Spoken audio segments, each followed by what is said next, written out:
Ответ на этот вопрос знает почти каждый житель земного шара. Не знать его не могут и сегодняшние участники. Интеллектуальная игра «Росквиз», посвященная 60-летию первого полета человека в космос, развернулась в администрации Магаса.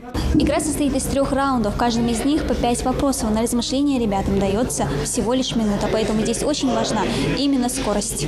За каждый правильный ответ, точнее за каждый балл, здесь борются 4 команды. Это молодежный совет администрации Магаса, российское движение школьников, молодая гвардия и юные армейцы. Чем космонавты пишут невесомости? Как называется самая яркая планета в звездном небе? Вопросы несложные и интересные. Какая страна первая запустила искусственный спутник Земли? Правильный ответ надо дать как можно быстрее. Одни от темы космоса далеки, других всю жизнь манит звездное небо. Но желание на всех участников одно – занять первое место. С детства увлекаюсь астрономией. Да, все это нравится, это очень загадочно, интересно. Хочу проверить свои знания, то есть достаточно хорошо ли я знаю то, чем я увлекаюсь. Вот. Узнать что-нибудь новое для себя тоже. Ну, я не то, чтобы увлекаюсь космосом, космонавтикой. Так, какие-то общие знания у меня есть, но в целом такого увлеченного нет. Поэтому эта игра даже более серьезный интерес у меня вызвала. Насколько я смогу за такой короткий срок подготовиться, проявить себя.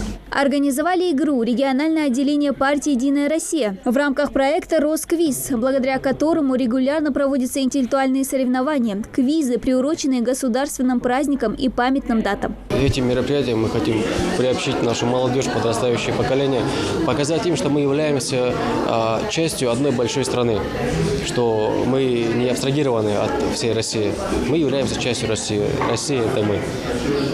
Соответственно, и праздники, и памятные даты нашей страны, в том числе и День космонавтики, это имеет к нам такое же отношение, как и ко всем. Баллы подсчитаны, итоги подведены. Для всех участников организаторы подготовили грамоты и памятные призы. 4-е место забрала молодая гвардия, 3-е почетное за юноармейцами, 2-е за молодежным советом. Ну а 1-е с небольшим отрывом у российского движения школьников. Впрочем, для ребят победа неожиданностью не стала. Мы были восхищены своей победой, но мы были не настолько сильно рады, потому что мы уверены в своих способностях.